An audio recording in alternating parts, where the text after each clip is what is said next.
सभी विद्यार्थियों का स्वागत है। आइए आज पढ़ते हैं कविता आज़ादी। इस कविता को एक बार ध्यान से पढ़ते हैं। आपकी सुविधा के लिए कविता में आए कठिन शब्दों के अर्थ हाशिए पर दिए जा रहे हैं। आज़ादी। उस्ताद जी, आज़ादी क्या होती है? पूछा दर्जी से उसके शागिर्द ने। क्या वह चरागाह में उछल कूद मचाता नन्हा सा बछड़ा है, या सूरज में घोंसला बनाने को उड़ी जाती चिड़िया, या उत्तर दिशा में दौड़ती सीटी बजाती रेलगाड़ी, या अंधेरे में चलता मुसाफिर जिसकी कामना करता है वह लैंप पोस्ट निश्चिंत नींद, या इस अनंत कपड़े शाश्वत रूप से गतिमान पहिए और कभी ना रुकने वाली सुई से मेरी मुक्ति। दर्जी ने जवाब दिया, आज़ादी का मतलब है भूखे को खाना, प्यासे को पानी, ठंड से ठिठुरते को ऊनी कपड़ा और थके मांदे को बिस्तर। आज़ादी कवि के लिए शब्द है, शिकारी के लिए तीर, तन्हाई के मारे के लिए महफिल है, डरे हुए के लिए पनाह। आज़ादी यानी अज्ञानी को ज्ञान, ज्ञानी को कर्म, कर्म को बलिदान और बलिदानी को जीवन। पर जो कपड़े नहीं सिएगा, सपने भी नहीं देख सकेगा, सुई की चमकीली नोक पर टिकी है आज़ादी।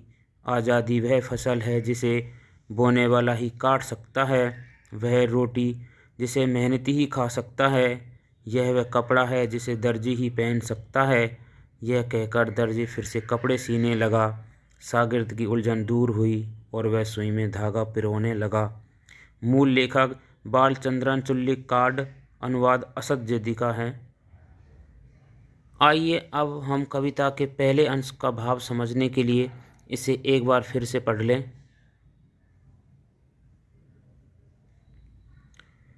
उस्ताद जी, आज़ादी क्या होती है? पूछा दर्जी से उसके शागिर्द ने। क्या वह चारागाह में उछल कूद मचाता नन्हा सा बछड़ा है, या सूरज में घोंसला बनाने को उड़ी जाती चिड़िया, या उत्तर दिशा में दौड़ती सीटी बजाती रेलगाड़ी, या अंधेरे में चलता मुसाफिर जिसकी कामना करता है वह लैंप पोस्ट निश्चिंत नींद, या इस अनंत कपड़े शाश्वत रूप से गतिमान पहिए और कभी ना रुकने वाली सुई से मेरी मुक्ति। जैसा कि आपने पढ़ा, इस कविता में दर्जी से उसके शागिर्द ने पूछा कि आज़ादी का क्या अर्थ है। इस सवाल के साथ साथ शागिर्द ने अपनी ओर से कई संदर्भ का वर्णन करके आज़ादी का अर्थ जानना चाहा। उसने अपने गुरु के सामने यह जिज्ञासा रखी कि क्या चरागाह में नन्हे से बछड़े द्वारा उछल कूद मचाने, बेफिक्र और खुश रहने अर्थात उच्छृंखलता का नाम आज़ादी है? उस्ताद जी, आज़ादी क्या होती है? पूछा दर्जी से उसके शागिर्द ने। क्या वह चारागाह में उछल कूद मचाता नन्हा सा बछड़ा है? दूसरा संदर्भ देते हुए शागिर्द कहता है, लगभग असंभव समझे जाने वाले काम को पूरा करने के दुस्साहस को आज़ादी कहा जा सकता है। सूरज में घोंसला बनाने के लिए उड़ान भरने वाली चिड़िया का काम कुछ ऐसा ही है, यानी कि या सूरज में घोंसला बनाने को उड़ी जाती चिड़िया। शागिर्द ने यह भी पूछा कि कहीं उत्तर दिशा में सीटी बजाते हुए तेज भागती रेलगाड़ी का नाम तो आज़ादी नहीं, या उत्तर दिशा में दौड़ती सीटी बजाती रेलगाड़ी। यहाँ आपके मन में सवाल उठ सकता है कि रेलगाड़ी किसी अन्य दिशा में क्यों नहीं जा रही है, सिर्फ उत्तर दिशा की ओर ही क्यों? दरअसल ये कविता मलयालम में लिखी गई है, जो केरल की भाषा है। कवि भारत के दक्षिण हिस्से का है, इसलिए वह रेलगाड़ी उत्तर दिशा में भागने की बात का उल्लेख करता है।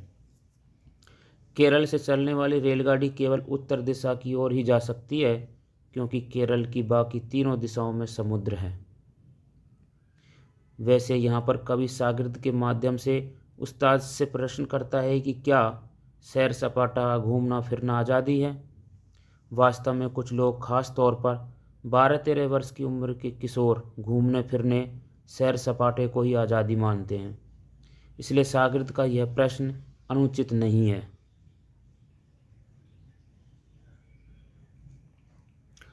अपने अगले प्रश्न में शागिर्द पूछता है कि क्या अंधेरे में भटकने वाले को लैंप पोस्ट मिल जाए तो उसकी परेशानियां समाप्त हो जाती है?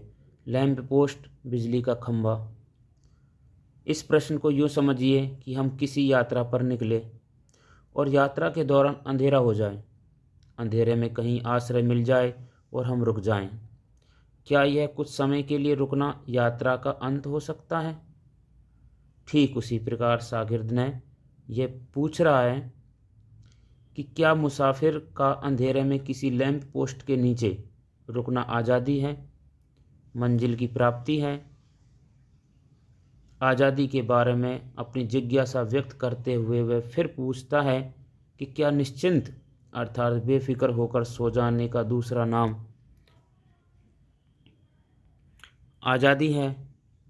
इस तरह 5 प्रकार के संदर्भों का उल्लेख करने के बाद कविता का मूल बिंदु सामने आता है।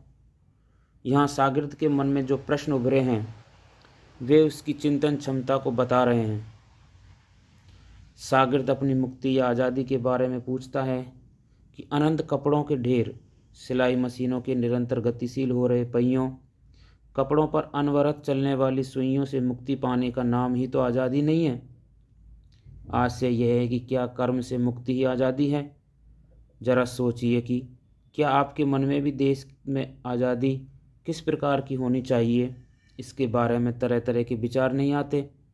लेखक की आज़ादी की व्याख्या के बारे में आप क्या सोचते हैं?